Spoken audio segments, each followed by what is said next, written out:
Hi Deepa. അപ്പോൾ ആനിയുടെ ആദ്യ കുർബാനയുടെ തലേ ദിവസമാണിന്ന്. അപ്പോൾ ഞാൻ ഒരു മാസമായിട്ട് വീടെല്ലാം അടുക്കിപ്പറക്കി ഒതുക്കി എല്ലാം സെറ്റാക്കി. അപ്പോൾ ഇന്നിപ്പം എന്താണ് റിലേറ്റീവ്സ് എല്ലാം വന്നിട്ടുണ്ട്. അപ്പോൾ അവരെ വിളിക്കാനായിട്ട് പോയേക്കാണ്, ബിജുവും പിള്ളേരും ഒക്കെ. അപ്പോൾ ഞാൻ ഓൾമോസ്റ്റ് എൻ്റെ പണിയെല്ലാം തീർന്നിപ്പോൾ സമയം 9 മണി. അപ്പോൾ ഞാൻ എന്തൊക്കെയാണ് ഇവിടെ സെറ്റ് ചെയ്തേക്കുന്നതെന്നൊന്ന് ജസ്റ്റ് ഒന്ന് കാണിച്ചു പോകാൻ പറ്റി. വീട്ടിൽ വെച്ച് തന്നെയാണ് നമ്മുടെ പരിപാടി. വീട്ടിൽ തന്നെയാണ് ഗസ്റ്റും എല്ലാം വരുന്നത്.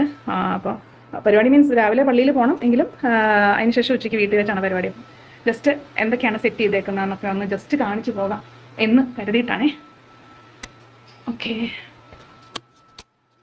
ഞാൻ അടുക്കളയിൽ തന്നെ തുടങ്ങാം.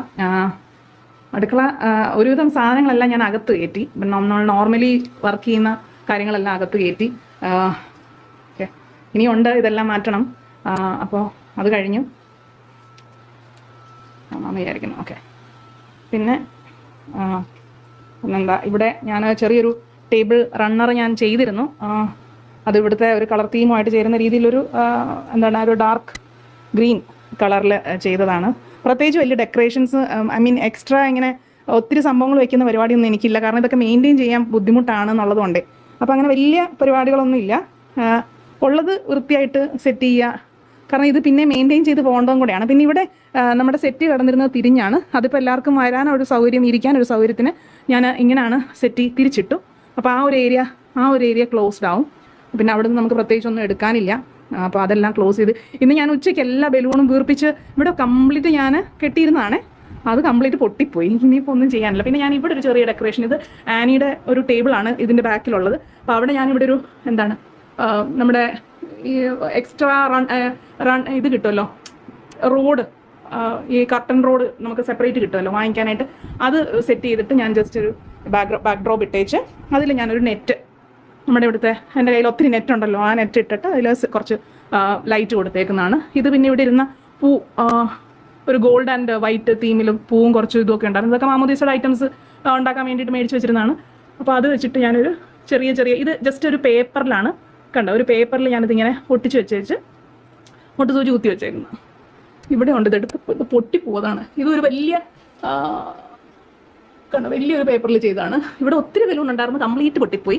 ഇനിയിപ്പോൾ എനിക്ക് ഞാനത് ഈ കളർ തീം വെച്ചിട്ട് ആമസോണിൽ നിന്ന് വാങ്ങിച്ചത്. ഇനിയിപ്പം ഇല്ല. ഇപ്പോൾ ഒരു 19 ബലൂൺ ഉണ്ടായിരുന്ന കംപ്ലീറ്റും പൊട്ടി. ഇനി ഇത് ഞാൻ കൊച്ചിൻ്റെ കുറച്ച് നല്ല ഫോട്ടോസ് എടുത്ത് പ്രിൻ്റ് എടുത്തതാണേ. ജസ്റ്റ് ഫോട്ടോ പ്രിൻ്റ് അല്ല, നമുക്ക് ജസ്റ്റ് ഒരു 3 സൈസ് പേപ്പറിൽ പ്രിൻ്റ് എടുത്തതാണ്. അതിൽ ബോർഡറൊക്കെ വെച്ച്, ഇത് ഞാൻ സ്നാപ്സീഡിൽ തന്നെ ബോർഡറൊക്കെ വെച്ച്. ഇതിൻ്റെ ഒന്നും ആവശ്യമില്ല, എങ്കിലും എൻ്റെ ഒരു സന്തോഷത്തിനും കൊച്ചിനൊരു സന്തോഷമാവട്ടെ എന്നൊക്കെ വിചാരിച്ചിട്ടാണ് ഞാൻ. കൊച്ചിൻ്റെ സന്തോഷത്തേക്കാൾ എൻ്റെ സന്തോഷമാണ് കേട്ടോ. അപ്പോൾ അങ്ങനെ പിന്നെ പ്രത്യേകിച്ചൊന്നുമില്ല. ഒരു ഫെയറി ലൈറ്റ് ഇട്ടു, ഇത്രയേ ഉള്ളൂ ഇവിടുത്തെ സെറ്റപ്പ്. പിന്നെ ഇവിടെയൊക്കെ ഉള്ള അത്യാവശ്യം ചപ്പ് ചവറെല്ലാം എടുത്ത് അകത്ത് വെച്ചു. പിന്നെ ഇതും അതെ. ഇവിടെ ഒന്നും പ്രത്യേകിച്ച് അങ്ങനെ എക്സ്ട്രാ എന്താണ് നമ്മുടെ ഇവിടെ അങ്ങനെ ഷോ ആയിട്ട് ഐറ്റംസ് ഇല്ല എന്നുള്ളതാണ്. പിന്നെ ഇവിടെ പന്തലൊക്കെ ഇട്ടിട്ടുണ്ട്, ഞാൻ അല്ലാണ്ട് പകലത്തെ കാണിച്ചു തരാം. കസേരയെല്ലാം വച്ചിട്ടുണ്ട്. ഇനിയിപ്പോൾ നാളെ വന്നതെല്ലാം സെറ്റാക്കണം. അപ്പോൾ ഇത് ഫംഗ്ഷൻ്റെ തലേന്നുള്ളൊരു വ്യൂ ആണ്. ഒരു വൈകിട്ട് 5 മണി 6 മണിയൊക്കെ ആയപ്പോഴത്തേക്കാണ് പന്തൽ പണി കംപ്ലീറ്റ് തീർന്നത്. അപ്പോൾ നമ്മുടെ പാലുകാച്ചിൻ്റെ സമയത്ത് നമ്മൾ തൊട്ടപ്പുറത്തെ വീട്ടിലാണ് ഫുഡൊക്കെ അറേഞ്ച് ചെയ്തിരുന്നത്. സോ ഇവിടെ പണി സാധനങ്ങളൊക്കെ കിടന്നുകൊണ്ട് അങ്ങനെയൊന്നും ചെയ്തിട്ടില്ലായിരുന്നേ. അപ്പോൾ നമുക്ക് ഡൗട്ട് ഉണ്ടായിരുന്നു ഇവിടെ ഇത്രയും ആൾക്കാരെ അക്കോമഡേറ്റ് ചെയ്യാനൊക്കെ പറ്റുമോ എന്നുള്ളത്. പക്ഷേ പന്തലൊക്കെ ഇട്ട് വന്നപ്പോൾ അത്യാവശ്യം നല്ല സ്പേഷ്യസ് ആയിട്ട് തോന്നി. പിന്നെ പിറ്റേന്ന് രാവിലെയാണ് മാറ്റ് വിരിച്ചത്. കാരണം മഴയൊക്കെ ഉള്ളതുകൊണ്ട് രാത്രി വിരിച്ചത് കുളമാക്കണ്ടെന്ന് കരുതിയിട്ട് രാവിലെയാണ് വിരിച്ചത്. മാറ്റും കൂടെ ഒക്കെ വിരിച്ചു കഴിഞ്ഞപ്പോൾ നല്ല രസമായിരുന്നു കാണാനായിട്ട്. അതുപോലെ കാറ്ററിങ്ങിൻ്റെ ആൾക്കാർ വന്നിട്ട് കസേരയും മേശയും അവർ ഡെക്കറേറ്റ് ചെയ്യുന്നൊരു പരിപാടി ഉണ്ടല്ലോ, അതും കൂടെ ഒക്കെ ചെയ്ത് കഴിഞ്ഞപ്പോൾ നല്ല സൂപ്പറായിരുന്നു സംഭവം കാണാനായിട്ട്. പിന്നെ അധികം ചൂടൊന്നും ഫീൽ ചെയ്തില്ല അന്നത്തെ ദിവസം. അത് നിങ്ങൾക്ക് ആദ്യ കുർബാനയുടെ ആ വീഡിയോ നോക്കിക്കഴിഞ്ഞാൽ കാണാം. ഇതിൻ്റെ ആ നല്ല ഭംഗിയിലായിരുന്നു ഫ്രണ്ട് ഇരുന്നത്. അപ്പം നന്നായിട്ട് തന്നെ പന്തൽ പണിയും ചെയ്തിട്ടുണ്ടായിരുന്നു. കാറ്ററിങ്ങും നല്ല രീതിയിൽ തന്നെ പോയിട്ടുണ്ടായിരുന്നു. ഇപ്പം പന്തലൊക്കെ ഇട്ട് കഴിഞ്ഞപ്പോഴത്തേക്കും ഒത്തിരി സ്പേസ് ഉള്ള പോലെ ഇതാണ്. പിന്നെ എന്താ ഒത്തിരി ആൾക്കാരെ വിളിച്ചിട്ടുണ്ടോ എന്ന് ചോദിച്ചാൽ അത്യാവശ്യം ആൾക്കാരെ വിളിച്ചിട്ടുണ്ട്. അന്നയുടെ റൂമാണ്. അന്ന നാളെ സ്യൂട്ടൊക്കെയാണ് ഇടുന്നതെന്നാണ് പറഞ്ഞത്. എല്ലാം ഒന്നും തേച്ചിട്ടില്ല, അവളുടെ വഴിക്ക് പോയിട്ടുണ്ട്. അപ്പം അന്നയുടെ കുറച്ച് ഫ്രണ്ട്സൊക്കെ വരുമെന്ന് പറഞ്ഞിട്ടുണ്ട്. അതുകൊണ്ട് അന്നയുടെ മാരണ ക്ലീനിങ് ആയിരുന്നു. ഇത്രയും ദിവസം പറഞ്ഞിട്ട് ക്ലീൻ ചെയ്യാതെ അവൾ ഇന്നാണ് അവൾക്ക് ക്ലീൻ ചെയ്യാൻ തോന്നിയത്. ഞാൻ ക്ലീൻ ചെയ്തതിൻ്റെ പുറത്തുകൂടെ അവൾ ക്ലീനിങ് ആയിരുന്നു. പിന്നെ നമ്മുടെ ബെഡ്റൂമിലും പ്രത്യേകിച്ചൊന്നുമില്ല. ഓക്കെ, അപ്പോൾ ജസ്റ്റ് ഒന്നുമില്ല. എന്താ ഇതിൻ്റെ തൊട്ട് മുന്നേ ഉള്ള ഒരു അറേഞ്ച്മെൻറ്റ്സ് ഒന്ന് കാണിക്കാം. പിന്നെ അതിന് വേണ്ടിയിട്ട് ഞാൻ ഒരു ലിസ്റ്റ് ഓഫ് സാധനങ്ങൾ ഞാൻ ഒരു മാസം കൊണ്ട് ചെയ്ത് റെഡിയാക്കിയിട്ടുണ്ടായിരുന്നു. കാരണം ഇത് ഞാൻ തന്നെയാണ് ഇവിടെ എല്ലാം ക്ലീൻ ആക്കി. പുറത്ത് പണിക്ക് ആളുണ്ടായിരുന്നു, പക്ഷെ വീടിനകം ക്ലീൻ ആക്കാനും എല്ലാം സെറ്റ് ചെയ്യാനും അത്യാവശ്യം എല്ലാം അടുക്കി പെറുക്കി ഒതുക്കിയൊക്കെ വെക്കാനും ഒക്കെ ആയിട്ട്, അതായത് ഉള്ളതൊക്കെ ഒന്ന് സെറ്റാക്കി വെക്കാനൊക്കെ ആയിട്ട് ഞാൻ കുറേ എഫേർട്ടൊക്കെ ഇട്ടായിരുന്നു. ഓക്കെ, അപ്പം അതൊന്ന് ഡോക്യുമെൻ്റ് ചെയ്ത് വെക്കാമെന്ന് കരുതി. കാരണം ഒത്തിരി പണിയെടുത്തായിരുന്നു, ഒത്തിരി പണി. അപ്പോൾ ആ പണിയെടുത്തതും കൂടെ ഞാനിതിനകത്ത് കാണിക്കാം. എന്തൊക്കെ സ്റ്റെപ്പ് ബൈ സ്റ്റെപ്പ് ഞാൻ ചെയ്തു. ഒരു മാസം അല്ലെങ്കിൽ ഒരു 3 ആഴ്ച കൊണ്ട് പയ്യെ ഞാൻ ചെയ്തത്. എനിക്ക് വയ്യാത്തത് കൊണ്ട് എങ്കിൽ പോലും ഞാൻ വയ്യാണ്ടായി. ഇപ്പോൾ ഇന്നുച്ചയ്ക്ക് ഞാൻ കിടപ്പായിരുന്നു. നാളെയാണ് പരിപാടി. കംപ്ലീറ്റ് തലയൊക്കെ നല്ല വേദന എടുത്തിരിക്കുകയാണ്. അപ്പം ജസ്റ്റ് ഞാനിതിൻ്റെ ഒരു പ്രിപ്പറേഷനും കൂടെ ഞാൻ എന്നാ ചെയ്തു എന്നുള്ളത് ഇതിൻ്റെ കൂടെ ഞാൻ പറഞ്ഞു പോകാം. ഹായ്, അപ്പോൾ ഹോളി കമ്മ്യൂണിൻ്റെ വീഡിയോസും ഫോട്ടോസും ഒക്കെ എല്ലാവരും കണ്ടാണ്. അപ്പോൾ എല്ലാവരും ഒരു സെലിബ്രേഷനാണ് കാണുന്നത്. അതിൻ്റെ പുറകിലുള്ള കുറേയധികം എഫേർട്സ് ഉണ്ട്. അപ്പോൾ അതും പ്ലസ് ഞാൻ എൻ്റെ വീട്ടിൽ ഈ കാര്യങ്ങളെല്ലാം ഓൾമോസ്റ്റ് ഒറ്റയ്ക്ക് കാര്യങ്ങളെല്ലാം ചെയ്തത്. അതായത് ആ ക്ലീനിങ്, ഓർഗനൈസിങ്, അതുപോലെ ഡെക്കറേഷൻ വലിയ കാര്യമായിട്ടൊന്നുമില്ല എങ്കിൽ പോലും അതിൻ്റെ പുറകിലെ ആ ഒരു പ്രിപ്പറേഷൻ ഞാൻ ഹെൽപ്പൊന്നും എടുക്കാണ്ട്, അത് എല്ലാവരും എന്നെ വഴക്ക് പറഞ്ഞൊരു കാര്യമാണ്, നിനക്ക് തലയ്ക്കോളമാണെന്നാണ് പറഞ്ഞത്. അപ്പം ഹെൽപ്പൊന്നും എടുക്കാണ്ട് ഞാൻ ചെയ്ത ഒരു ജേർണി അതൊന്ന് ഷെയർ ചെയ്യാമെന്ന് കരുതിയിട്ടാണ് ഇന്നത്തെ ഒരു വീഡിയോ. ഓൾറെഡി കണ്ടു കാണും എങ്ങനെയാണ് ഞാൻ എല്ലാം സെറ്റ് ചെയ്തിരുന്നതെന്നുള്ളതും ഫംഗ്ഷൻ്റെ സമയത്തെ കാര്യങ്ങളൊക്കെ. അപ്പോൾ ഇതെല്ലാം ഞാൻ ചെയ്തത് ഈ ഒരു നോട്ട്ബുക്കിൽ കുറേയധികം കാര്യങ്ങൾ എഴുതി വെച്ചിട്ടാണ്. പ്ലാനിങ്, ഷോപ്പിംഗ്, പിന്നെ ഓരോ വാങ്ങിക്കേണ്ട ഐറ്റംസ്, അതുപോലെ ബഡ്ജറ്റ്, ആൾക്കാരെ വിളിക്കേണ്ട, എത്ര പേരെ വിളിക്കണം, എങ്ങനെ വിളിക്കണം, എപ്പോഴൊക്കെ വിളിക്കണം എന്നൊക്കെ ഉള്ളതും, പ്ലസ് ക്ലീനിങ്, ആ ഒരു പ്രോസസ്സാണ് ഏറ്റവും കൂടുതലായിട്ട്, ക്ലീനിങ് ആൻഡ് ഓർഗനൈസിങ് ആണ് ഏറ്റവും കൂടുതലായിട്ടുണ്ടായിരുന്നത്. പിന്നെ അത് കൂടാണ്ടുള്ള ഇമോഷണൽ ബ്രേക്ക് ഡൗൺസ്, ഇതിനിടയ്ക്ക് ഓർഗ്യുമെന്റ്സും എല്ലാം ഉണ്ടാവുമല്ലോ. അതായത് വളരെ സ്മൂത്തായിട്ട് പോകുന്നൊരു പരിപാടിയൊന്നുമില്ല. അപ്പോൾ ഇതെല്ലാം സ്റ്റെപ്പ് ബൈ സ്റ്റെപ്പ് ആയിട്ടാണ് കാര്യങ്ങൾ നടന്നു പോകുന്നത്. അപ്പോൾ ആ ബിഹൈൻഡ് ദ സീൻസ് അല്ലെങ്കിൽ ബിഹൈൻഡ് ദ ഈ ഒരു ഫംഗ്ഷന്റെ എഫേർട്ടും കാര്യങ്ങളാണ് ഡിസ്കസ് ചെയ്യുന്നത്. അതുപോലെ ഇതെങ്ങനെ ഞാൻ ഒറ്റയ്ക്ക് ചെയ്തു. ഇപ്പോൾ ഒത്തിരി പേര് ചോദിക്കുന്നുണ്ടായിരുന്നു, ഈ ഫൈബ്രോമൈൽജി എന്ന് പറയുന്നത് ഉള്ളത് തന്നെയാണോ, ഇതൊക്കെ തന്നെ ചെയ്യണമെങ്കിൽ. അപ്പോൾ എനിക്ക് അറിഞ്ഞുകൂടാ, എനിക്കും ഡൗട്ടായിപ്പോയി എനിക്ക് ശരിക്കും അസുഖം ഉണ്ടോന്ന്. അപ്പോൾ അതുപോലെയാണ് കാര്യങ്ങൾ നടന്നത്. അപ്പോൾ നമുക്ക് എന്താണ് ഞാൻ ചെയ്തതെന്നുള്ളത് നോക്കാം. ഒന്നാമത്തെ സ്റ്റെപ്പ് എന്ന് പറയുന്നത് പ്ലാനിങ് ആണ്. അപ്പോൾ അത് ഓൾറെഡി ഞാൻ ഏപ്രിൽ പ്ലാൻസിൽ ഞാൻ പറയുന്നുണ്ടായിരുന്നു. ഫസ്റ്റ് 2 വീക്സ് ഞാൻ ഗൗൺ തയ്ക്കുന്നതും, അതുപോലെ അവളുടെ ബാക്കി മുടിയും നെറ്റും പിന്നെ മെഴുകുതിരിയും ഇതൊക്കെ സെറ്റ് ചെയ്യുന്നത്. മെഴുകുതിരി ഒന്നും പള്ളിയിൽ നിന്ന് തരുമെന്നാണ് ഞാൻ വിചാരിച്ചിരുന്നത്. പള്ളിയിൽ നിന്ന് വേണമെങ്കിൽ വാങ്ങിക്കല്ലേ നമുക്ക് ചെയ്യാമെന്നുള്ളതായിരുന്നു. അപ്പം ഞാൻ ചെയ്യാം എന്ന് കരുതി. അങ്ങനെ അതിന് വേണ്ടിയിട്ടാണ് ആദ്യത്തെ 2 ആഴ്ച, ഒരു 13-ാം തീയതി വരെ ഞാൻ അതിൻ്റെ പുറകെ ആയിരുന്നു. ഗൗണും കാര്യങ്ങളൊക്കെ സെറ്റ് ചെയ്തു. പിന്നെ ഉള്ളത് ഈ പറയുന്നതിൽ ഞാൻ ലിസ്റ്റ് ഡൗൺ ചെയ്യുക ചെയ്തത്. എല്ലാം എൻ്റെ തലയിൽ ഇരിക്കത്തില്ല. എന്തൊക്കെ ചെയ്യണം എന്നുള്ളതിനെ പറ്റി എനിക്ക് ഐഡിയ ഉണ്ടേ പോലും ഇതെൻ്റെ തലയ്ക്കകത്തുനിന്ന് എപ്പോഴും ഇങ്ങനെ മാറിപ്പോകുന്നുണ്ട്. ഞാനതൊരു ബുക്കിൽ ഇങ്ങനെ എഴുതി വെക്കുക ചെയ്തത്. അപ്പം ഓരോ ആഴ്ച എന്ത് ചെയ്യണം എന്നൊക്കെ ഉള്ളത് എൻ്റെ ഹെൽത്തിന് പ്രശ്നമില്ലാത്ത രീതിയിൽ, അതായത് ഒറ്റയടി നമുക്ക് ചെയ്യാൻ പറ്റത്തില്ല. സോ ഒരു ഡീപ്പ് ക്ലീനിങ് അത്യാവശ്യമാണ്. അപ്പം ഡീപ്പ് ക്ലീനിങ് ഞാൻ പുറത്ത് കൊടുത്ത് ചെയ്യാമെന്നുള്ളതായിരുന്നു ഞങ്ങളുടെ ആദ്യത്തെ പ്ലാൻ. പക്ഷെ ഇവിടെ ഓൾറെഡി ഒരു ഡീപ്പ് ക്ലീനിങ് സെറ്റ് ഓഫ് ആൾക്കാർ വന്നിട്ടുണ്ടായിരുന്നു. അവർ ചെയ്തത് നമുക്ക് ഒട്ടുമേ ഇഷ്ടപ്പെട്ടില്ല. എന്ന് വെച്ച് കഴിഞ്ഞാൽ ഒട്ടും പ്രൊഫഷണൽ അല്ലാത്ത രീതിയിൽ, അല്ലെങ്കിൽ നമ്മളിപ്പോൾ യൂട്യൂബേഴ്സിന്റെയും അല്ലെങ്കിൽ ഈ ഒത്തിരി പ്രൊമോഷൻസ് കാണുന്നുണ്ടല്ലോ, ഈ ആൾക്കാർ വീട്ടിൽ വന്ന് സകല പൊട്ടും പൊടിയും എടുത്ത് നല്ലോണം ക്ലീൻ ചെയ്ത് തിരിച്ചു വെക്കുന്ന ഒരു പ്രോസസ്സ് നമ്മൾ കാണുന്നുണ്ടല്ലോ. അങ്ങനെ ആൾക്കാരെ അല്ല നമ്മുടെ ഇവിടെ വന്നത്. പ്ലസ് നമ്മുടെ അമ്മയുടെ വീട്ടിലാണെങ്കിലും ബിജുവിന്റെ മമ്മിയുടെ വീട്ടിലാണെങ്കിലും ഒക്കെ നമ്മൾ ഇതുപോലെ അടുത്തടുത്ത് ഫംഗ്ഷൻസ് വന്ന സമയത്ത് ഇതുപോലെ ഡീപ്പ് ക്ലീനിങ് വേറെ ആൾക്കാരെ വിളിച്ച് ചെയ്തിട്ടുണ്ടെങ്കിലും അവർക്കും സാറ്റിസ്ഫൈഡ് ആയിരുന്നില്ല കാര്യങ്ങൾ. ഇനിയിപ്പോൾ നമ്മൾ വെയിറ്റ് ഒക്കെ നോക്കി ചെയ്യുന്നതിന്റെ പ്രശ്നമാണോ എന്ന് അറിയത്തില്ല. എന്തായാലും നമുക്കത് ശരിയായിട്ടില്ല. അപ്പൊ ഞാൻ ആലോചിച്ചു, എന്തായാലും ഒരാളെ വിളിച്ചാലും, അതായത് ആൾക്കാരെ വിളിച്ചാലും എനിക്ക് പണിയാണ്, വിളിച്ചില്ലെങ്കിലും പണി തന്നെയാണ്. സോ വൈ നോട്ട് എനിക്ക് പറ്റുന്ന ബേസിൽ, അതായത് അവർ വരുമ്പോൾ ഒരു 1 അല്ലെങ്കിൽ കൂടി 2 ദിവസം വെച്ചിട്ടായിരിക്കും ചിലപ്പോൾ അത് കംപ്ലീറ്റ്ലി ക്ലീൻ ആക്കുന്നത്. 1 ദിവസമാണ് മാക്സിമം പറയുന്നത് ഫുൾ ക്ലീൻ ആക്കി ഇറക്കുന്നത്. പക്ഷെ എനിക്ക് എന്റെ ബേസിൽ ചെയ്യാമല്ലോ. പിന്നെ എനിക്കാണല്ലോ എൻ്റെ റൂമും അല്ലെങ്കിൽ അവിടെ ഇരിക്കുന്ന സാധനങ്ങൾ ഏതൊക്കെ വേണം വേണ്ട, എന്തൊക്കെ കളയാം, എന്തൊക്കെ ഒന്ന് റീ ഓർഗനൈസ് ചെയ്യാന്നൊക്കെ നമുക്കാണല്ലോ അറിയാവുന്നത്. അപ്പൊ അതുകൊണ്ട് ഞാൻ വിചാരിച്ചു അങ്ങനെ നമുക്ക് ചെയ്യാം. പിന്നെ ഇതൊരു ഫംഗ്ഷന് വേണ്ടിയിട്ട് ക്ലീൻ ചെയ്യാന്നുള്ളതിനെക്കാട്ടിലും ഓൾറെഡി ഞാനൊരു 6 months കൂടുമ്പോൾ ഡീക്ലട്ടർ ചെയ്യുന്നതാണ്. ഇതിന് മുന്നേ കുറച്ച് ഒരു 4 മാസം മുന്നേ അല്ലാതെ ഒരു ഡീക്ലട്ടറിങ് സെഷൻ കഴിഞ്ഞതേ ഉള്ളായിരുന്നു. അതുകൊണ്ട് തന്നെ എനിക്ക് ഇത്തവണ പണി കുറവായിരുന്നു. അപ്പം ഓൾറെഡി ഞാനിങ്ങനെ ചെയ്യുന്നതാണ്. അപ്പൊ ഞാൻ ഇപ്രാവശ്യം വിചാരിച്ചത് ഒരു ഫംഗ്ഷൻ എന്നുള്ളതിനെക്കാട്ടിലും എനിക്ക് ഈ വീട് കംപ്ലീറ്റ്ലി ഒന്ന് ഓർഗനൈസ്ഡ് ആയിട്ട് ഇരിക്കണം. അതായത് പ്രാക്ടിക്കലി നമുക്ക് യൂസ് ആവുന്ന രീതിയിൽ ഒന്ന് ഓർഗനൈസ് ആയിട്ട് ഇരിക്കുവാണെങ്കിൽ നമുക്ക് കാര്യങ്ങൾ കുറച്ചും കൂടെ എളുപ്പമായിരിക്കും. വീണ്ടും അത് മെയിൻറ്റെയിൻ ചെയ്യാനാണെങ്കിലും നമുക്ക് എളുപ്പമായിരിക്കും. അപ്പൊ അതും കൂടെ മുന്നിൽ കണ്ടിട്ടാണ് ഞാൻ തന്നെ ഇത് ചെയ്യാമെന്ന് കരുതിയത്.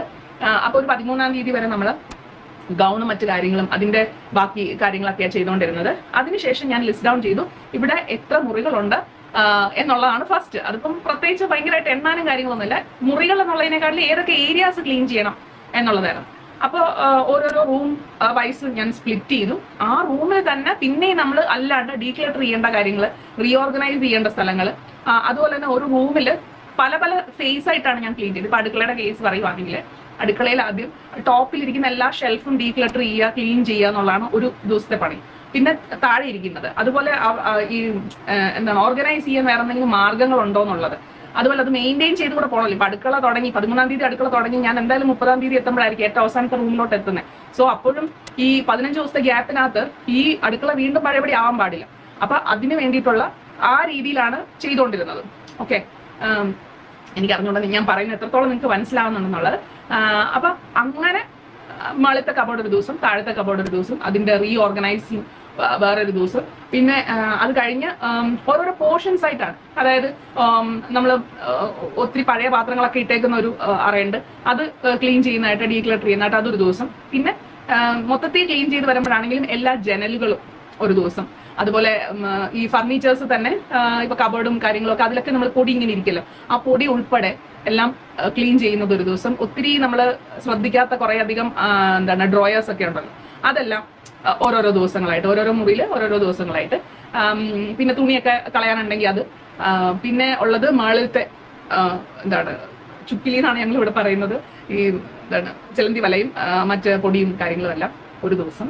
പിന്നെ കർട്ടൻസ് വാഷ് ചെയ്യുന്നത്, അതുപോലെ കർട്ടൻ വാഷ് ചെയ്ത് ഞാൻ എൻ്റെ വാഷിംഗ് മെഷീൻ കുളവാക്കി എന്നുള്ളതാണ്.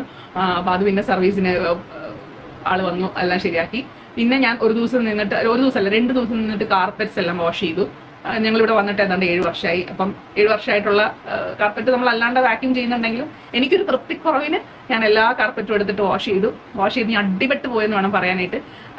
പക്ഷെ അതൊരു നല്ലൊരു എക്സ്പീരിയൻസ് ആയിരുന്നേ. പിന്നെ അതിൽ ഏതാ ടൂൾ യൂസ് ചെയ്തേക്കുന്നതെന്ന് ചോദിച്ചിട്ടുണ്ടെങ്കിൽ ഞാൻ അത് സെപ്പറേറ്റ് ഒരു വീഡിയോ ചെയ്യാം, അതെങ്ങനെയാണ് ഞാൻ ചെയ്തതെന്നുള്ളത്. പിന്നെ ഒരു ദിവസം മൊത്തം വീട് മൊത്തം എന്താണ് വെള്ളം ഒഴിച്ച് ഞാൻ ക്ലീൻ ചെയ്തായിരുന്നു. അന്ന് ഞാൻ ശരിക്കും പറഞ്ഞാൽ ഞാൻ കിടപ്പായി പോയി.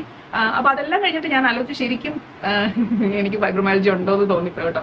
അപ്പൊ അങ്ങനെയാണ് ഞാൻ ഓരോരോ റൂമായിട്ട് ക്ലീൻ ചെയ്തത്, ഓരോരോ സെക്ഷനായിട്ട് ക്ലീൻ ചെയ്തത്. പിന്നെ ഞാനൊരു ലിസ്റ്റ് ഇങ്ങനെ എഴുതി വെച്ചിട്ടാണ് ഞാൻ ചെയ്തത്. ആ ലിസ്റ്റ് ഞാൻ കാണിക്കാം. പിന്നെ എനിക്ക് പറയാനുള്ളത്, ഞാൻ ഈ ഒരു പ്രോസസ്സ് സ്റ്റാർട്ട് ചെയ്യുന്നതിന് മുന്നേ ഒത്തിരി വീഡിയോസ് കണ്ടായിരുന്നേ. അപ്പൊ ഈ ഒത്തിരി വീഡിയോസ് കണ്ടതിൽ കുറച്ചും കൂടെ പ്രാക്ടിക്കലായിട്ട്, അതായത് നമുക്ക് എപ്പോഴും നമ്മുടെ അടുക്കളയിൽ നിന്നാണ് ഞാൻ ക്ലീനിങ് സ്റ്റാർട്ട് ചെയ്യുന്നത്. അപ്പം എൻ്റെ അടുക്കള ഒന്ന് സെറ്റ് ആയി കഴിഞ്ഞാൽ ബാക്കി എല്ലായിടവും ഒരുവിധം ക്ലീൻ ആയി വരുന്ന പോലെ എനിക്ക് ഫീൽ ചെയ്യുന്നത്. അപ്പൊ ഞാൻ അങ്ങനെ ഒത്തിരി വീഡിയോസ് യൂട്യൂബിൽ തപ്പി വന്ന് അവസാനം എനിക്ക് കുറച്ചും കൂടെ റിലേറ്റ് ചെയ്യാൻ പറ്റിയതും കുറച്ച് പ്രാക്ടിക്കലായിട്ട് തോന്നിയതും ഒരാളുടെ വീഡിയോ ആണ്. അത് ഷാജോൺ എന്ന് പറഞ്ഞിട്ട് ഒരു ആക്ട്രസ് ഉണ്ടല്ലോ. അപ്പൊ പുള്ളിയുടെ വൈഫ് ഡിനി ഷാജോൺ എന്ന് പറയുന്ന അവരുടെ ചാനലാണ്. അതിൽ അവർക്ക് ഒത്തിരി എന്താണ് ഒത്തിരി നല്ല ക്യൂട്ട് ഐറ്റംസും കാര്യങ്ങളും ഡെക്കറേഷനും ഒക്കെ ഉണ്ട്. പക്ഷെ ഞാൻ ആ സൈഡല്ല നോക്കിയത്. അവരുടെ വീട് മെയിൻറ്റെയിൻ ചെയ്യുന്ന അവർ തന്നെയാണ്. അവർക്ക് ഹെൽപ്പ് ഉണ്ട് എങ്കിൽ പോലും അവരിടുന്നൊരു എഫേർട്ട് ഉണ്ട്, അല്ലെങ്കിൽ അവർ ചെയ്യുന്ന കുറെ ടെക്നിക്സ് ഉണ്ട്. അതെനിക്ക് ഭയങ്കരമായിട്ട് ഹെൽപ്ഫുൾ ആയി കേട്ടോ. അപ്പൊ ഞാൻ അതുകൂടെ ഇംപ്ലിമെന്റ് ചെയ്തിട്ടാണ് ഞാൻ കുറേയധികം കാര്യങ്ങൾ, അതായത് അവർ ചെയ്യുന്നത് അവരിങ്ങനെ പറഞ്ഞിട്ടല്ല, നമ്മൾ അവർ ചെയ്യുന്നത് അവരുടെ ബ്ലോഗ്സ് കാണുമ്പോൾ, അവരുടെ വീഡിയോസ് കാണുമ്പോൾ നമുക്കൊരു ഐഡിയ കിട്ടും. ഓക്കെ, ഇങ്ങനെയാണ് നമ്മളിത് ചെയ്യേണ്ടത് എന്നുള്ളത്. അപ്പൊ അത് കുറച്ച് തലയ്ക്കകത്ത് കുറച്ച് ലൈറ്റ് വിതറുന്ന സാധനമായിരുന്നു. ഡിനി ഷാജോൺ അവരുടെ ചാനല് നല്ല ചാനലാണ്. ഇതുപോലെ വീട് മെയിൻറ്റെയിൻ ചെയ്യുന്നതാണെങ്കിലും കുറേയധികം കാര്യങ്ങളൊക്കെ അടുക്കി പെറുക്കി വെക്കുന്നതൊക്കെ ആണെങ്കിലും നല്ല രീതിയിലാണ് അവരത് മെയിൻറ്റെയിൻ ചെയ്യുന്നതും. അതിന്റെ ഒരു പ്രോസസ്സ് ഉണ്ട്, അതുപോലെ ഡീപ് ക്ലീനിങ് പ്രോസസ്സ് ഉണ്ട്. ഓരോ ഏരിയ ഓരോ സമയത്തായിട്ട് ക്ലീൻ ചെയ്യുന്ന കാര്യങ്ങളൊക്കെ അവർ പറയുന്നുണ്ട്. അപ്പൊ അതൊക്കെ ബേസ് ചെയ്ത് ഞാനൊരു ക്ലീനിങ് റൂട്ടീനും ഒക്കെ ഇവിടെ സെറ്റ് ചെയ്തിട്ടുണ്ട്. അതനുസരിച്ച് പോകുമ്പോൾ നമ്മുടെ വീട് വലിയ കുഴപ്പമില്ലാണ്ട് പോവുകയും ചെയ്യും. അപ്പൊ ഞാൻ എങ്ങനെയാണ് ആ ഒരു ലിസ്റ്റ് പ്രിപ്പയർ ചെയ്തത്, ആ ലിസ്റ്റ് എങ്ങനെയാണെന്നുള്ളതൊന്ന് കാണിച്ചു തരാം. ഇതാണ് എൻ്റെ ഏപ്രിൽ പ്ലാൻസ് എന്ന് പറഞ്ഞ് ഞാൻ ചെയ്തിരുന്നത്. ഇത് ശരിക്കും പറഞ്ഞ് എങ്ങനെ തുടങ്ങും എന്നറിയാണ്ട് ഒരു ബാലൻസ് കീപ്പ് ചെയ്തിട്ട് നമുക്കൊരു ഇത് ക്ലീൻ ചെയ്യാം, അല്ലെങ്കിൽ എന്തെങ്കിലും പരിപാടികൾ ചെയ്യാമെന്ന് വിചാരിച്ചിട്ട് ഞാൻ ചെയ്തതാണേ. ഇതൊരു എവറിഡേ ബാലൻസ് എന്ന് പറഞ്ഞിട്ടൊരു പുതിയതായിട്ട് ഞാനൊന്ന് ഒരു ബുക്ക് എടുത്ത് എഴുതി തുടങ്ങിയതാണ്. അത് നമുക്ക് ആ ഒരു മാസം ചെയ്യേണ്ട കുറച്ച് കാര്യങ്ങൾ, അതുപോലെ മെയിൻ ഫോക്കസ് ചെയ്യേണ്ട കുറച്ച് കാര്യങ്ങൾ. ഓക്കെ, പല ഏരിയാസ് ഉണ്ടല്ലോ, ഹോം, ഹെൽത്ത്, ഫാമിലി, അതുപോലുള്ള ഓരോ ഏരിയയിൽ നമുക്ക് എന്ത് ചെയ്യാം, എന്ത് പുതിയതായിട്ട് ചെയ്യാം എന്നൊക്കെ ഉള്ളതിനെ ബേസ് ചെയ്തിട്ടൊരു പ്ലാൻ ഉണ്ടാക്കി തുടങ്ങിയതാണ്. ഇത് ഏപ്രിൽ മാസത്തെ ഒരു പ്ലാൻ ആയിരുന്നു. മെറ്റീരിയൽ ബൈ ചെയ്യണം, അതുപോലെ മീൽ പ്രിപ്പ്. ഇതിനിടയ്ക്ക് നമുക്ക് ഈ ഒരു കാര്യങ്ങളൊക്കെ ചെയ്യാൻ പറ്റുന്നത് നമ്മൾ ഒറ്റയടിക്ക് കുറച്ചധികം ഫുഡൊക്കെ കുക്ക് ചെയ്ത് ഫ്രിഡ്ജിൽ സെറ്റ് ചെയ്യുന്നതുകൊണ്ടാണ് കേട്ടോ. അപ്പം മീൽ പ്രിപ്പ്, അതുപോലെ ചെടികളുടെ കാര്യമുണ്ട്. പിന്നെ എൻ്റെ ഹെൽത്ത്, ഇതൊന്നും നടന്നില്ല, ഹെൽത്ത് ഒന്നും നടന്നിട്ടൊന്നുമില്ല. പിന്നെ അല്ലാണ്ടുള്ള പർച്ചേസിങ്ങും കാര്യങ്ങളും, പിന്നെ കൊച്ചിൻ്റെ ഫോട്ടോഷൂട്ടും കാര്യങ്ങളും ഉണ്ടായിരുന്നു. അവളുടെ കാർഡ് അടിക്കണം, അങ്ങനെയുള്ള കുറേ കാര്യങ്ങൾ. ഇതെല്ലാം എൻ്റെ തലയിൽ കൂടെ പോകുന്നത് ഞാനിങ്ങനെ എഴുതി വെക്കുക ചെയ്തത്, ഇങ്ങനെയല്ല. ഇതിപ്പോൾ ഓരോ ദിവസത്തേക്കായിട്ട് എഴുതിയതാണേ. ഇതാണ് ഫസ്റ്റ്, മറ്റേ ഗൗണും ആപ്ലിക് വർക്ക്, അത് ഞാൻ ലിസ്റ്റ് ചെയ്തത്. അതുപോലെ മീൽ പ്രിപ്പ് കാര്യങ്ങളൊക്കെ ചെയ്തു വെച്ചത്. ഓക്കെ, പിന്നെ ഇതാണ് ക്ലീനിങ്ങിൻ്റെ ഒരു ഇത്. അത് ആദ്യം ഞാൻ എത്ര മുറികളുണ്ട്, അല്ലെങ്കിൽ ഏതൊക്കെ ഏരിയാസ് ക്ലീൻ ചെയ്യണം എന്നുള്ളതാണ്. Kitchen, work area, bedroom, craft room, main hall, kids room, പിന്നെ കർട്ടൻസ് ക്ലീൻ ചെയ്യണം, എല്ലാ വിൻഡോസും, അങ്ങനെ സ്പ്ലിറ്റ് ചെയ്യുക ചെയ്തത്. അതായത് കർട്ടൻസ്, എല്ലാ വിൻഡോസും, കാർപ്പറ്റും, സ്റ്റെയർ കേസ്. ഓക്കെ, പിന്നെ ഒരു ഏരിയ ക്ലീൻ ചെയ്യുക, ഒരു ഡെക്കറേഷൻ ചെയ്യണം. പിന്നെ ഇൻഡോർ പ്ലാന്റ്സ് എന്തെങ്കിലും അത് സെറ്റ് ചെയ്യുന്നുണ്ടെങ്കിൽ അത് ചെയ്യണം. പിന്നെ ഗൗൺ എനിക്കൊന്ന് എയർ വാഷ് ചെയ്യണമായിരുന്നു. അങ്ങനെ കുറേ കാര്യങ്ങൾ. പിന്നെ ജ്വല്ലറി, നമുക്ക് അന്ന് ഇടേണ്ട കാര്യങ്ങളെല്ലാം സെറ്റ് ചെയ്യണം, തറ കഴുകണം, സ്വിച്ച് ബോർഡ്സ് എല്ലാം ക്ലീൻ ചെയ്യണം. ഓക്കെ, ഫർണിച്ചേഴ്സ് എല്ലാം സെറ്റ് ചെയ്യണം, കബേർഡ്, ആനിയുടെ ഫോട്ടോഷൂട്ട്. പിന്നെ ഞാൻ ഇതിനിടയ്ക്ക് ഒരു വാക്യൂം ക്ലീനർ, റോബോ വാക്യൂം ക്ലീനറിൻ്റെ അതും കൂടെ ഞാൻ വാങ്ങിച്ചു. കാരണം എന്തായാലും ഞാനിത് കാര്യങ്ങളൊക്കെ ചെയ്യുന്നു. സോ നമുക്കിതിൽ ഇൻവെസ്റ്റ് ചെയ്ത് കഴിഞ്ഞാൽ ഇത് നമുക്ക് എന്തായാലും എന്തായാലും അത് നല്ലതായിരിക്കും എന്ന് വിചാരിച്ചിട്ട് ഞാൻ അതിൻ്റെ ഒരു റിസർച്ചും ഒരു സൈഡിലൊരു ഒരാഴ്ച 1-2 ദിവസത്തേക്ക് അതിൻ്റെ പുറകെ ഇരുന്നു. പിന്നെ ടേബിൾ ക്ലോത്ത് ചെയ്യണം എന്നുണ്ടായിരുന്നു, പള്ളി കൊടുക്കേണ്ട കുറച്ച് പേയ്മെന്റും കാര്യങ്ങളും. ഇതെല്ലാം ഞാൻ എൻ്റെ തലയിൽ വെക്കാണ്ട് ഞാനിങ്ങനെ എഴുതി കൂട്ടുക ചെയ്തത്. പിന്നെ അതത്രയും ടിക്ക് ചെയ്ത് കഴിഞ്ഞിട്ട് പിന്നെ അതിൻ്റെ ഒരു ചെറിയ പോർഷൻ എടുത്ത് തീരാത്തെല്ലാം കൂടെ പിന്നെയും എഴുതി വെച്ച് പിന്നെ ഞാൻ ചെയ്തു. ഓക്കെ, അപ്പോൾ പിന്നെ ലാസ്റ്റായിട്ട് നമുക്ക് ചെയ്യേണ്ടത് ബാത്റൂം ക്ലീനിങ് ആണെങ്കിലും ആനിയുടെ ഫ്രണ്ട്സിനെ വിളിക്കണം, ഗ്ലൗസ് ഒക്കെ ഉണ്ടാക്കണം, അതൊക്കെ അവസാനമാണ് ഇവർ പറയുന്നത്. സോ അതും എല്ലാം എഴുതി വെച്ച്, സാരി തേക്കണം, ഗൗൺ തേക്കണം, അങ്ങനെ ഓരോരോ ചെറിയ കാര്യങ്ങളും എഴുതി വെച്ച്, പിന്നെ തലയിൽ ഡൈ ചെയ്യുന്ന കാര്യമാണ് പറയുന്നത്. അതുവരെ ഞാനിങ്ങനെ എഴുതി വെച്ചാണ് ചെയ്തുകൊണ്ടിരുന്നത്. ഏറ്റവും ലാസ്റ്റ് നമ്മൾ ടോയ്ലറ്റിലൊക്കെ ബാത്റൂമിലൊക്കെ ഫ്രാഗ്രൻസ് പൗച്ച് വെക്കുന്ന ഉൾപ്പെടെയുള്ള കാര്യങ്ങൾ നമ്മളിങ്ങനെ എഴുതിയാണ് ചെയ്തുകൊണ്ടിരുന്നത്. ഓക്കെ, അവസാനം ഇപ്പോൾ ഓരോ 30th April, May 1, May 2, May 3-ാം തീയതി ആയിരുന്നു പരിപാടി. സോ അതിനകത്ത് എന്തൊക്കെ ചെയ്യണം എന്നുള്ള പല കാര്യങ്ങൾ ഇങ്ങനെ എഴുതി ടിക്കറ്റ് ആണ് ചെയ്തുകൊണ്ടിരുന്നത്. അപ്പോൾ നമ്മുടെ പ്ലാനിങ് കഴിഞ്ഞു, ക്ലീനിങ് ആൻഡ് ഇംപ്ലിമെന്റേഷൻ കഴിഞ്ഞു. ഇനി ഇതിന്റെ ഒരു മെന്റൽ സൈഡ് എന്താണെന്ന് വെച്ച് കഴിഞ്ഞാൽ, ശരിക്കും പറഞ്ഞാൽ ഇത് ഭയങ്കര എക്സോസ്റ്റിംഗ് ആയിട്ടുള്ള അല്ലെങ്കിൽ ഇന്ന ടൈമിനകത്ത് നമ്മൾ ഇന്ന കാര്യങ്ങൾ ചെയ്യണം. അതായത് ഞാൻ അല്ലാണ്ട് ക്ലീൻ ചെയ്യാൻ നിന്ന് കഴിഞ്ഞാൽ ഞാൻ ഇങ്ങനെ ഒരു സൈഡിൽ നിന്ന് ക്ലീൻ ചെയ്ത് വരുമ്പോൾ അടുത്ത സൈഡ് വീണ്ടും പഴയപടി ആവും. പക്ഷെ ഇതെന്ന് പറഞ്ഞു കഴിഞ്ഞാൽ എനിക്കറിയാം ഈ ഒരു സമയത്ത് ക്ലീൻ ചെയ്യുവാണെങ്കിൽ എല്ലാം ഒരുപോലെ തന്നെ മെയിൻറ്റെയിൻ ആയി പൊക്കോളും എന്ന് എനിക്കറിയാം. അതുപോലെ തന്നെ ഇപ്പൊ മെയിൻറ്റെയിൻ ആയി പോകുന്നുണ്ട്, എത്ര നാളത്തേക്കെന്ന് അറിയത്തില്ല, എങ്കിൽ പോലും മെയിൻറ്റെയിൻ ആയി പോകുന്നുണ്ട്. പിന്നെ ഇതെന്ന് പറയുമ്പം നമ്മൾ ഒത്തിരി പേര് പറയുന്നുണ്ട് എൻ്റെ ഒരു വാശിയാന്നുള്ളത്. യെസ്, എൻ്റെ വാശി തന്നെയാണ്, ഞാൻ തന്നെ ചെയ്യണം, അല്ലെങ്കിൽ ഞാൻ ചെയ്താലേ ശരിയാകത്തുള്ളൂ. മേ ബി എനിക്ക് വേറൊരാൾ ചെയ്തിട്ട് എനിക്ക് തൃപ്തി വരുന്നില്ല. ഇതുവരെയും എനിക്ക് അങ്ങനെ ഒരു ആളെ കിട്ടിയിട്ടില്ല, അല്ലെങ്കിൽ ഞാൻ അത് ട്രൈ ചെയ്തിട്ടില്ല. അപ്പൊ ഞാൻ തന്നെ ചെയ്യുമ്പോൾ ഉള്ളൊരു സന്തോഷമുണ്ട്, അല്ലെങ്കിൽ എനിക്കൊരു അച്ചീവ്മെന്റ് പോലെയാണ് ഞാനിത് ചെയ്തത്. ശരിക്കും ഭയങ്കരമായിട്ട് എക്സോസ്റ്റഡ് ആവും, ഭയങ്കരമായിട്ട് ടയേർഡ് ആവും. പിന്നെ ഇവിടെ അടുത്ത് കൂടെ ഇരിക്കുന്ന ആൾക്കാർ അത് അപ്രീഷിയേറ്റ് ചെയ്തില്ലെങ്കിൽ അതിന് ഞാൻ ബഹളം ഉണ്ടാക്കും. അങ്ങനെ ഭയങ്കരമായ ഒരു മെന്റലി നമ്മൾ ടയേർഡ് ആവുന്ന ഒരു പ്രോസസ്സ് തന്നെയാണ്. പക്ഷെ ആ ഒരു ഫംഗ്ഷന്റെ അന്ന്, ശരിക്കും പറഞ്ഞ ഫംഗ്ഷന്റെ സമയത്ത് ഈ ക്ലീൻ ആക്കിയിട്ടേക്കൊന്നും ആരും ശ്രദ്ധിക്കത്തില്ല. അത് എനിക്കും അറിയാം, അത് ശ്രദ്ധിക്കത്തില്ല എന്നുള്ളത്. പക്ഷെ ഞാനിത് ക്ലീൻ ചെയ്തതിന്റെ ഉദ്ദേശം എനിക്ക് വീണ്ടും ഈ വീട് അങ്ങനെ തന്നെ കിടക്കണം. ഇപ്പൊ ഈ ഒരു ഇവന്റിന്റെ കൂടെ ഞാനത് ചെയ്യുവാണെങ്കിൽ അത്രയും എഫേർട്ട് ഇട്ട് ഞാൻ ചെയ്യും. അത് കഴിഞ്ഞ് ഞാൻ ക്ഷീണിക്കുമെങ്കിലും ഇപ്പം ഫംഗ്ഷൻ കഴിഞ്ഞിട്ട് ഇപ്പം 3-4 ദിവസമായി ഇപ്പോഴും എന്റെ കണ്ണിങ്ങനെ തൂങ്ങിയിരിക്കുകയാണ്. ഞാൻ എപ്പോൾ വേണമെങ്കിലും ഒരു കട്ടിൽ കിട്ടിയ കിടക്കുന്ന അവസ്ഥയിലാണ്. സ്റ്റിൽ വർക്ക് ഉള്ളതുകൊണ്ട് അങ്ങനെ പോകുന്നു, ജോലിയൊക്കെ ഉള്ളതുകൊണ്ട് അങ്ങനെ പോകുന്നു. അപ്പം ആ മെന്റൽ സൈഡ് എന്ന് പറയുന്നത് ഭയങ്കരമായിട്ട് ടയേർഡ് ആവുമെങ്കിലും അവസാനം ആ ഒരു റിസൾട്ട് കണ്ടു കഴിയുമ്പോൾ നമുക്ക് ഭയങ്കര സന്തോഷമാണ്. ഇത് എടുത്തു പറയാൻ കാരണം എല്ലാവരും വിചാരിക്കും ഓക്കെ എല്ലാവരുടെയും വീട് എല്ലാവരും വൃത്തിയാക്കി ഇടുന്നതെന്നല്ലേ. എല്ലാവരുടെയും വീട് എല്ലാവരും വൃത്തിയാക്കി ഇടുന്നുണ്ടാവും. പക്ഷെ എൻ്റെ ഒരു ഫിസിക്കൽ കണ്ടീഷൻ വെച്ചിട്ട് എനിക്ക് എൻ്റെ വീട് മെയിൻറ്റെയിൻ ചെയ്യാൻ ഭയങ്കര ബുദ്ധിമുട്ടാണ്. ഞാൻ ആളെ വെക്കത്തുമില്ല. എനിക്ക് സ്വന്തമായിട്ട് മെയിൻറ്റെയിൻ ചെയ്യാന്ന് പറയുന്നത് ഭയങ്കര ബുദ്ധിമുട്ടുള്ളൊരു ഇതാണ്. അപ്പം ഞാനിതൊരു അവസരമായിട്ട് കണ്ട് എൻ്റെ വീട് അതുപോലെ തന്നെ, അതായത് എനിക്ക് പെട്ടെന്ന് ഒരാൾ വീട്ടിലോട്ട് കയറി വരുന്നത് എനിക്ക് ഭയങ്കര ഷോക്കാണ്. എപ്പോൾ ഏത് അവസ്ഥയിൽ കിടക്കുമെന്ന് അറിയത്തില്ല. കാരണം ഇത് ഞാൻ തന്നെ മെയിൻറ്റെയിൻ ചെയ്യുന്നത്. അത് നല്ല കാര്യമാണെന്ന് ഞാൻ പറയുന്നില്ല. വീട്ടുകാരൊന്നും അങ്ങനെ ഇതിൽ വലിയ ഫോക്കസ്ഡ് ആയിട്ടുള്ള ആൾക്കാരൊന്നുമല്ല. പിന്നെ പിള്ളേരെയും നമുക്ക് ഈ പിള്ളേരൊക്കെ ഉണ്ടാകുന്ന സമയം തൊട്ടേ എനിക്ക് വയ്യാത്തതുകൊണ്ട് ഞാനും ഭയങ്കര കെയർലെസ് ആയിട്ടാണ് മുന്നോട്ട് പോയിക്കൊണ്ടിരുന്നത്. അപ്പൊ പിള്ളേരും ആ രീതിയിൽ തന്നെയാണ്. അവർക്കും പിന്നെയും ഇളയതൊക്കെ ഉള്ളു കുറച്ചെങ്കിലും ഒതുക്കിയൊക്കെ വെക്കുന്നത്. മൂത്തയാൾ അത്രയും പോലും ഇല്ല, വായിട്ടലച്ചാൽ മാത്രമേ അത് സെറ്റാക്കി വെക്കത്തുള്ളൂ. അപ്പം നമുക്ക് അങ്ങനെ ഹെൽപ്പ് ഇല്ലാത്തത് കൊണ്ട് വീട് എന്റെ തലങ്കോലായിട്ട് തന്നെയാണ് കിടന്നിരുന്നത്. അപ്പൊ ഈ ഒരു ഫംഗ്ഷനുമായിട്ട് ബന്ധപ്പെട്ട് ഈ വീട് അതുപോലെ ഒന്ന് മെയിൻറ്റെയിൻ ചെയ്ത് പോവുക എന്നുള്ള ഉദ്ദേശത്തിൽ ഞാൻ ചെയ്തതാണ്. അല്ലാണ്ട് എന്റെ ഫിസിക്കൽ കണ്ടീഷൻ കൊണ്ട് എനിക്കിത് പറ്റുന്നില്ല. അപ്പൊ ഞാൻ ആലോചിക്കുന്ന എന്റെ ഈ ഒരു ഫിസിക്കൽ കണ്ടീഷൻ വെച്ചിട്ട് ഇത് മെയിൻറ്റെയിൻ ചെയ്ത് പോകാനായിട്ട് എന്ത് ചെയ്യാം, അതും കൂടെ മുന്നിൽ കണ്ടിട്ടാണ് ഞാൻ ഈ ഒരു ഫംഗ്ഷൻ അതൊരു അവസരമായിട്ട് എടുത്ത് ഈ ക്ലീനിങ്ങിലേക്ക് കടന്നത്. ഇനി എൻ്റെ ഒരു പ്ലാനിങ് മെത്തേഡ് എന്താണെന്ന് വെച്ച് കഴിഞ്ഞാൽ ഞാൻ പറഞ്ഞല്ലോ, ഞാനെല്ലാം ലിസ്റ്റ് ചെയ്യുക ചെയ്യുന്നത്. ഓരോ പ്രാവശ്യം ഓരോ കാര്യങ്ങൾ ഓർക്കുമ്പോൾ, എന്ന് വെച്ചാൽ എല്ലാം വളരെ പറ്റാന്ന് പറയുന്നില്ല, പക്ഷെ ഓരോ പ്രാവശ്യം ഓരോ കാര്യങ്ങൾ ഓർക്കുമ്പോൾ ഞാൻ അതിങ്ങനെ ലിസ്റ്റ് ചെയ്യും. ലിസ്റ്റ് ചെയ്തേച്ച് അത് സ്പ്ലിറ്റ് ചെയ്യും. അതായത് ഇപ്പോൾ ഒരു ബാത്റൂം ക്ലീൻ ചെയ്യണമെങ്കിൽ ഞാൻ ആദ്യം തന്നെ ബാത്റൂമിന്റെ അവിടെ ഒത്തിരി നമ്മൾ ഷാമ്പു ബോട്ടിൽസും അങ്ങനെയുള്ള സാധനങ്ങളൊക്കെ കളയാനുള്ളതുണ്ട്. പിന്നെ ബാത്റൂമിന്റെ പൈപ്പും കാര്യങ്ങളൊക്കെ ക്ലീൻ ചെയ്യാനുള്ളതുണ്ട്. പിന്നെ ഇതിന്റെ സൈഡ് ഉരച്ച് തേച്ച് കഴുകാനുള്ളതുണ്ട്, താഴെ സ്കേർട്ടിങ്. അപ്പം പിന്നെ എപ്പോഴും വേസ്റ്റ് ഒക്കെ വരുവാണെങ്കിൽ അത് ഇടാൻ ഒരു ചെറിയ ഒരു നല്ലൊരു പാത്രം അല്ലെങ്കിൽ ഒരു ഡസ്റ്റ്ബിൻ അത് വെക്കണം. ഇപ്പം പാഡും മറ്റു കാര്യങ്ങളൊക്കെ വെക്കാനായിട്ട് അതിനൊക്കെ ഒരു അറേഞ്ച്മെന്റും കൂടെ. പിന്നെ ഇപ്പം നമുക്ക് എത്ര ബാത്റൂം ഉണ്ടോ ആ ബാത്റൂമിലെല്ലാം ക്ലീൻ ചെയ്യാനുള്ള സാധനങ്ങൾ ഓരോ ബാത്റൂമിനും ഓരോന്ന് തന്നെ സെറ്റ് ചെയ്ത് കഴിഞ്ഞാൽ, അതായത് ഒരിടത്തുനിന്ന് എടുത്ത് മറ്റിടത്തേക്ക് പോകാതെ ഓരോ ബാത്റൂമിൽ ആവശ്യമുള്ള സാധനങ്ങൾ അവിടെ തന്നെ വെച്ച് കഴിഞ്ഞാൽ നമുക്കത് പിന്നീട് കാണുമ്പോൾ പെട്ടെന്ന് ക്ലീൻ ചെയ്യാൻ എളുപ്പമാണ്.